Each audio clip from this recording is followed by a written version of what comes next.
નમસ્તે વિદ્યાર્થી મિત્રો, હું Nilesh Kothiya, subject chemistry, standard 11th, chapter number 1 અને આજનો આપણો ટોપિક છે વૈજ્ઞાનિક સંકેત યાની સાયન્ટિફિક નોટેશન. ચલો મિત્રો, આપણે આગળ જોઈએ. માપનમાં અનિશ્ચિતતા. તો માપનમાં અનિશ્ચિતતા એટલે શું?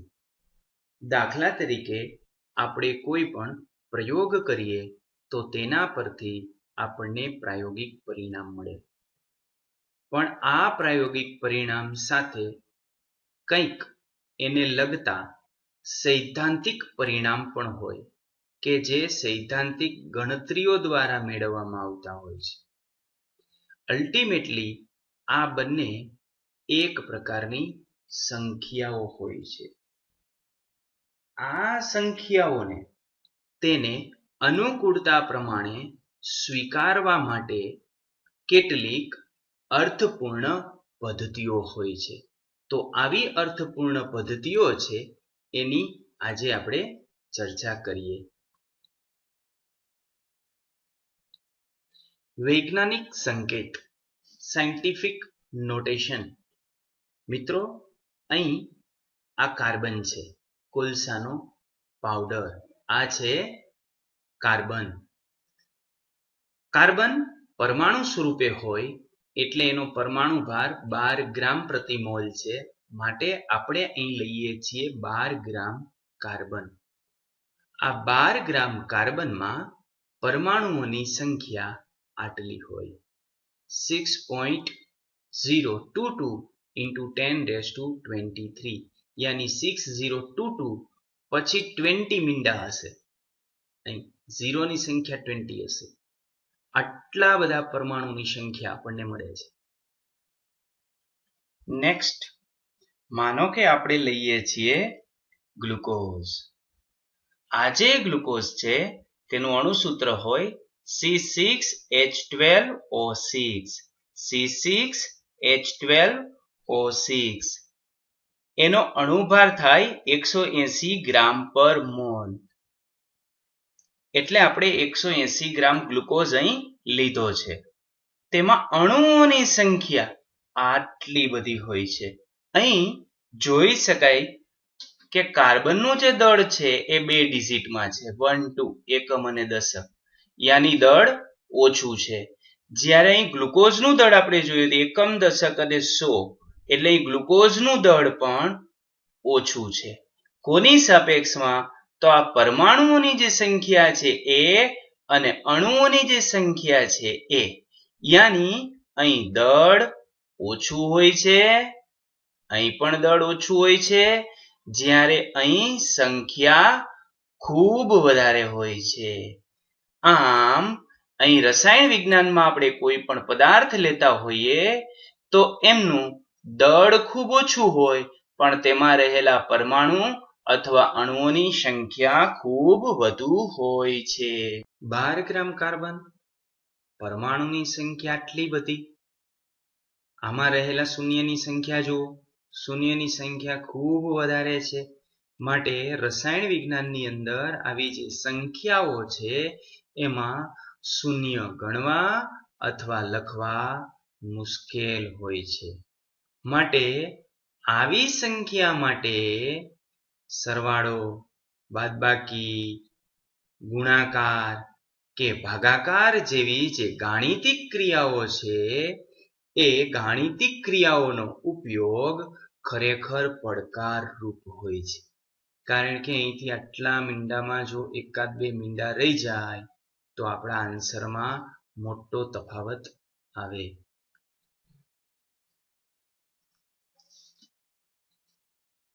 દાખલા તરીકે અહીં હું લખું છું 50,000, તો આ 50,000 છે. તો 50,000માં મારે દશાંશ ચિહ્ન દર્શાવવું હોય તો એ દશાંશ ચિહ્ન આપણે આ રીતે દર્શાવી શકીએ, 50,000.00.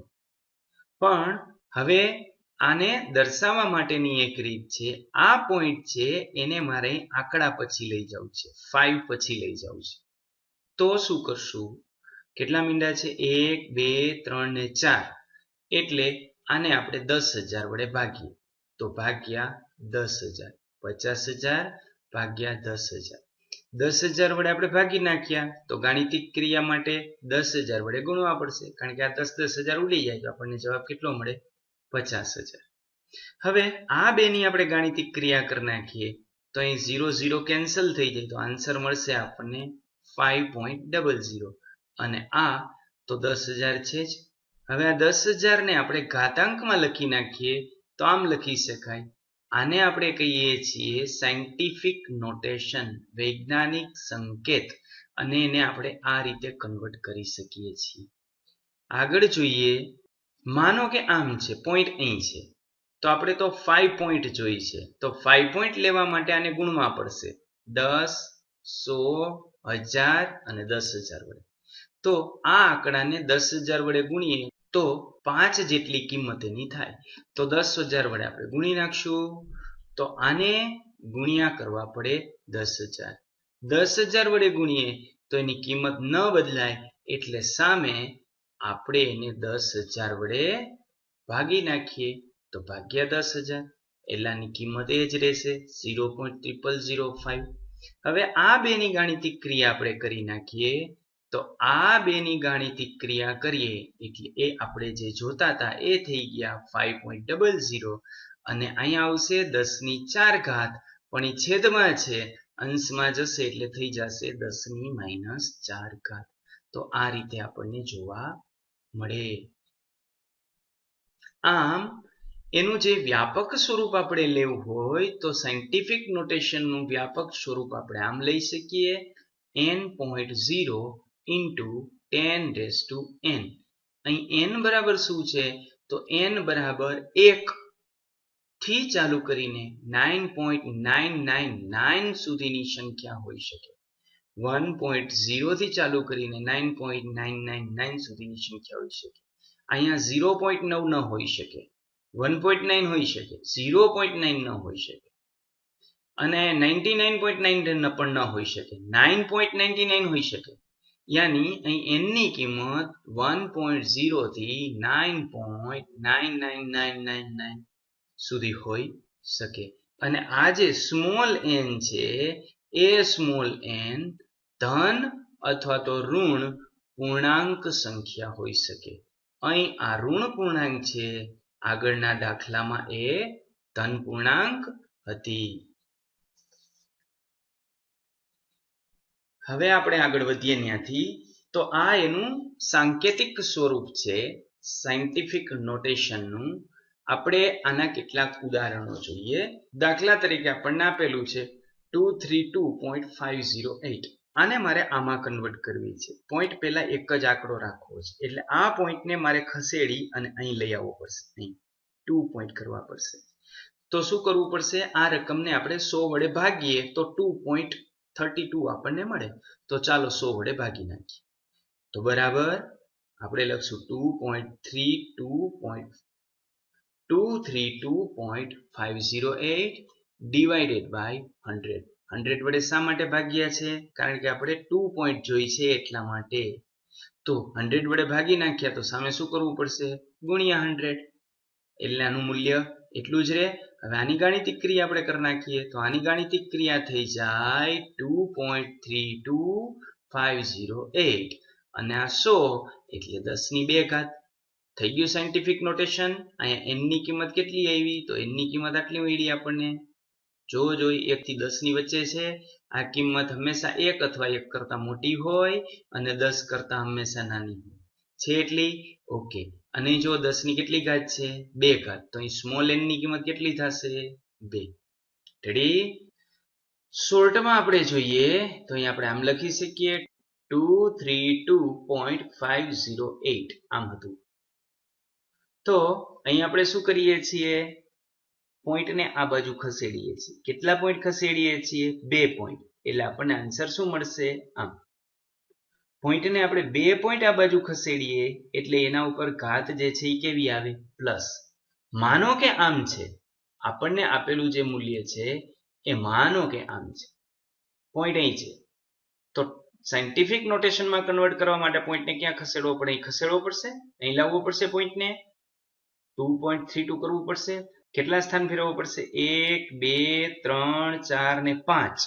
તો અહીં આવશે 2.32 અને આપણે આ સાઈડ ખસેડીએ છીએ એટલે ઘાત આવશે -5.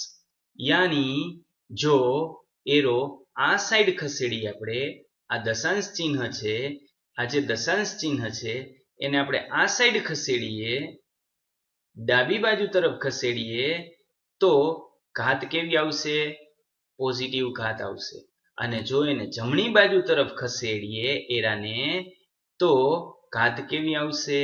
માઇનસ આવશે. જેટલા પોઈન્ટ ખસેડીએ 1 2 3 4 ને 5 પોઈન્ટ આપણે જમણી બાજુ તરફ ખસેડીએ છીએ એટલે -5 આવશે. ડાબી બાજુ જો 5 ખસેડવા પડે તો +5 આવે, જમણી બાજુ ખસેડવા પડે તો -5 આવે. ગુણાકાર અને ભાગાકારની વાત કરીએ તો અહીં બે રકમ આપણને આપેલી છે 5.6 × 10⁵ ગુણ્યા 6.9 × 10⁸. તો આ ગુણાકારમાં 5.6 અને 6.9 નો આપણે ગુણાકાર કરી નાખશું. 10⁵ અને 10⁸ નો ગુણાકાર કરશું. આના ગુણાકારની અંદર શું થશે? 10⁵ અને 10⁸ ના ગુણાકારમાં આધાર સરખો છે, ઘાત જુદી જુદી છે, વચ્ચે ગુણાકાર છે એટલે થશે સરવાળો. તો આપણને મળશે આમ. આ બેનો આપણે ગુણાકાર કરશું. અહીંયા બંનેનો સરવાળો કરી નાખીએ. 5 + 8 એનો સરવાળો થઈ જાય 13 એટલે 10⁻13 ઘાત થશે. આ બંનેનો આપણે ગુણાકાર કરી નાખીએ એટલે એ થઈ જાય 38.64 × 10⁻13. પણ આ તો સાયન્ટિફિક નથી, તો સાયન્ટિફિક નોટેશનમાં ફેરવીએ. પોઈન્ટને એક સ્ટેપ ડાબી બાજુ ખસેડશું એટલે ઘાતમાં વધારો થશે. તો અહીંયા 3.8 થાય એટલે અહીંયા 10 ની કેટલી ઘાત થઈ જશે? 14 ઘાત થઈ જશે. બરાબર. ચાલો બીજું ઉદાહરણ આપણે લઈએ. તો અહીં છે 9.8 × 10⁻² ગુણ્યા 2.5 × 10⁻6. તો 9.8 અને 2.5 નો શું કરશું? ગુણાકાર. 10⁻² ઘાત વચ્ચે છે ગુણાકાર એટલે સરવાળો થશે. 10⁻² પ્લસ -6. -2 અને -6 એટલે આ થઈ જશે -8. તો આ થઈ ગઈ 10⁻8 ઘાત. અને આ બંનેનો ગુણાકાર થયો 24.50. આ આપણને મળ્યો જવાબ. પણ સાયન્ટિફિક નોટેશન નથી, એક પોઈન્ટ આપણે આ બાજુ ખસેડવો પડશે એટલે ફાઇનલ આન્સર આવશે 2.45 × 10⁻7. આને એક સ્થાન ડાબી બાજુ ખસેડીએ છીએ એટલે ઘાતમાં એક વધારો થાય તો -8 છે એમાં એક પ્લસ થાય એટલે કેટલા થઈ જાય? -7. ભાગાકાર આપણે જોઈએ તો આ ભાગાકાર છે 2.7 × 10⁻³ ભાગ્યા 5.5 × 10⁴. તો આ બંનેનો આપણે ભાગાકાર કરી નાખશું. 2.7 ભાગ્યા 5.5 10⁻³ ઘાત. ભાગાકાર છે એટલે વચ્ચે શું આવે? બાદબાકી. માઇનસ 10⁻4 ઘાત. તો -3 અને અહીંયા -+4 એટલે આ કેટલી થઈ જાય? -4. તો -3 ને -4 એટલે કેટલી થાય? -7. તો આ રીતે આપણને જવાબ મળે. એને સાયન્ટિફિક નોટેશનમાં આપણે લઈ જઈએ તો આપણને આન્સર મળશે 4.909 × 10⁻8.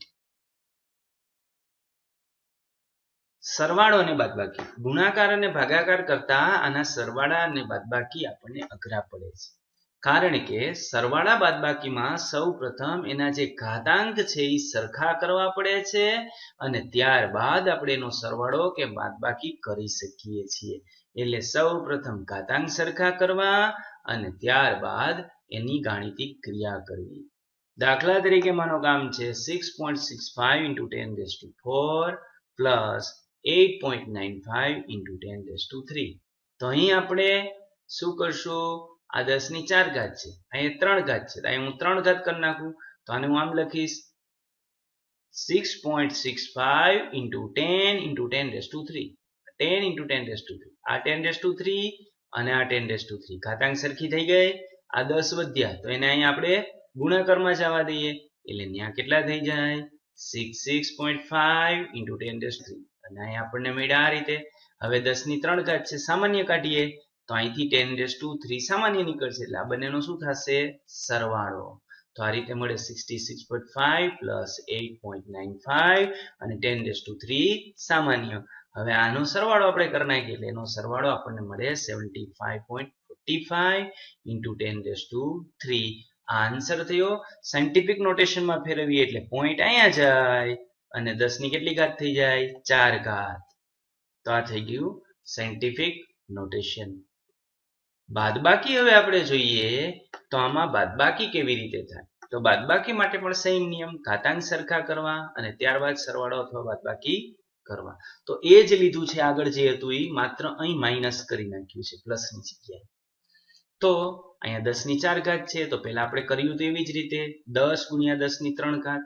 હવે એની બંનેની ઘાત કેવી થઈ ગઈ સરખી, બરાબર. તો આનો આની સાથે ગુણાકાર કરી નાખીએ એટલે કેટલું આવશે 66.5. 10 raised to 3 અહીંયા 10 raised to 3 સામાન્ય કાઢી નાખીએ એટલે 66.5 માઇનસ 8.95 થશે. 10 raised to 3 સામાન્ય નીકળશે.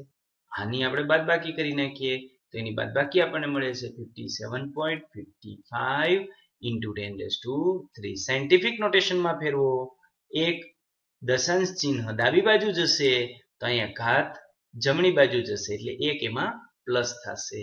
યાની 5.755 ગુણ્યા 10 ની 4 ઘાત. આ રીતે એનો સરવાળો અથવા બાદબાકી મળે.